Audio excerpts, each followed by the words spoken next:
Nous continuons sur le thème du Festival Eureka qui a lieu présentement au Vieux-Port de Montréal, aujourd'hui même, et qui s'étale sur toute la fin de semaine. C'est la 4e édition cette année et ceux qui sont responsables de la création de ce festival, eh bien, c'est la Conférence régionale des élus de Montréal. Ben, ça, c'est un organisme qui regroupe des élus municipaux de la ville de Montréal et des banlieues de l'île de Montréal. La Conférence régionale des élus, a plusieurs mandats, dont celui de faire la promotion de la ville de Montréal comme une ville de savoir et d'innovation. J'ai rencontré plus tôt cette semaine le responsable de cette mission. Il se nomme Richard Deschamps. Il est aussi le vice-président de la Conférence régionale des élus. Monsieur Richard Deschamps, bonjour. Bonjour. Pourquoi un festival de sciences à Montréal comme ça?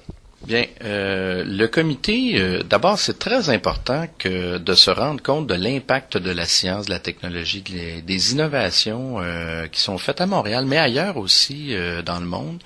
Très important de se rendre compte de l'impact que ça a sur nos vies. Et je pense aussi que c'est très important que les Montréalais se rendent compte que ici on est un lieu d'innovation très très important dans nos universités, nos centres de recherche, nos entreprises. Et on a voulu justement par ce festival-là faire connaître et donner la possibilité dans un cadre intéressant, dans un cadre champêtre, dans un cadre festif, donner la possibilité à la population d'interagir avec des gens qui font la recherche, la science et la technologie. Alors, c'est le but poursuivi et on espère que les gens vont être en grand nombre au cours du week-end. Sur votre site Internet, vous dites que ce festival-là, ça favorise un état d'esprit pour une économie innovante. Est-ce que vous pouvez juste détailler exactement comment un festival de sciences qui vont juste présenter de manière ludique la science, ça vient s'intégrer à de la recherche qui se fait dans les grandes universités? Bien, d'abord, il y a une vulgarisation qui est faite. Et nous, on travaille sur plusieurs niveaux à la fois. C'est-à-dire qu'on veut que les gens connaissent ce qui se passe à Montréal et même dans les régions québécoises. Et éventuellement, on voudrait même que ça devienne quelque chose d'international. On a de grandes visées pour le Festival Eureka.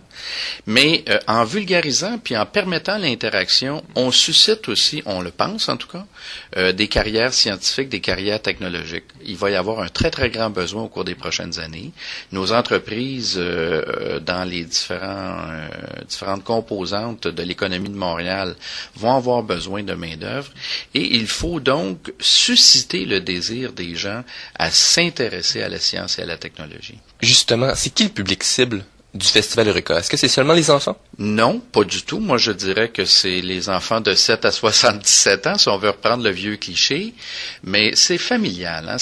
On voudrait que cet événement soit source d'apprentissage et disons, de connaissances pour tous. Parce que mon expérience de vie puis mon expérience professionnelle m'ont amené à penser justement que ce qui est très intéressant dans la vie, c'est d'apprendre continuellement et de mettre je dirais, en question ses propres analyses, sa propre perception de la société, de l'univers, de ce qui nous entoure.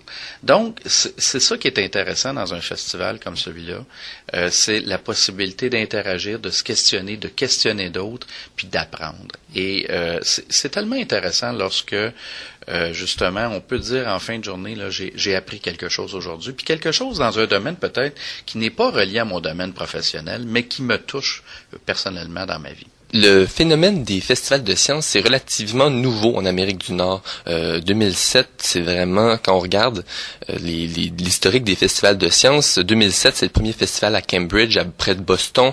Le festival de New York est plus jeune que celui de Montréal.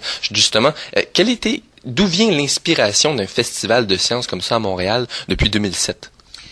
Ben, je ne sais pas si c'est parce qu'on était dans l'ère du temps, mais on ne savait pas du tout qu'il se préparait ce genre d'événement-là. Moi, en fait, peut-être que je pourrais dire notre référence, c'était Paris. On savait que l'année précédente, ou dans les 2 années précédentes, il y avait eu ce qu'on appelle le Paris Innovation Tour, qui est en anglais, même si c'était à Paris. On les a beaucoup agacés un petit peu avec ça. Mais il y avait eu ce genre d'événement-là où il s'était plutôt orienté ce qu'il appelle B2B, business to business, et voulait que les entreprises innovantes, justement, se rencontrent. Nous, on a voulu en faire quelque chose de plus grand public. Et à ce moment-là, en l'approchant dans un point de vue festif, on s'est dit, on est dans la tendance montréalaise aussi d'offrir des événements grand public et festifs à Montréal. Et on voulait même intégrer là-dedans le volet culturel pour ne pas justement qu'il y ait toujours ce décalage entre la science, la technologie, l'innovation et la culture avec un grand C, là, comme certains peuvent la concevoir. Donc on veut essayer justement d'avoir une approche très diversifiée, mais toujours en gardant si vous me passez l'expression, un focus scientifique et technologique. L'année dernière, il y a eu 60 000 personnes qui ont participé au Festival Eureka 2009. Cette année, est-ce qu'on peut s'attendre à autant de personnes, même plus? Bien, je l'espère, et nous l'espérons tous, et même si on peut dépasser ce seuil, nous allons être très heureux, parce que ça va rejoindre directement l'objectif que nous poursuivons. C'est souvent relié peut-être à la température, mais je considère aussi que ça doit être relié à la qualité du contenu de ce que nous présentons. Et tout au long du week-end, nous avons plus de 100 participants ou événements qui vont s'effectuer dans toutes sortes de domaines. Donc, on invite la population à venir nous voir. Puis pour terminer, est-ce que vous saviez que dans peut-être 2-3 jours, il va y avoir un Eureka Festival qui va être à Boston, qui va commencer sur les thèmes des inventeurs, donc avec exactement le même nom? Bien, non, vous me l'apprenez, puis ça fait partie des apprentissages que je vais faire aujourd'hui. Mais moi, écoutez, si ça peut essaimer, et si on peut même faire des liens avec d'autres endroits, écoutez, on est dans l'économie nord-américaine, l'économie innovante, on a beaucoup de similarités avec Boston comme ville. Donc moi, écoutez, je suis très heureux que même les Bostonnais puissent avoir accès à ça, et j'espère justement que ça va essaimer comme idée. Et merci beaucoup, M. Deschamps. Bonne fin de journée. Merci beaucoup, M. Allaire. C'était donc une entrevue menée un peu plus tôt cette semaine avec Richard Deschamps, vice-président de la Conférence régionale des élus. Je rappelle que le Festival Eureka a lieu aujourd'hui et se poursuit toute la fin de semaine en face du Centre des sciences de Montréal au Vieux-Port. On se laisse quelques minutes le temps des publicités et on se retrouve pour la deuxième demi-heure de Sciences au Soleil.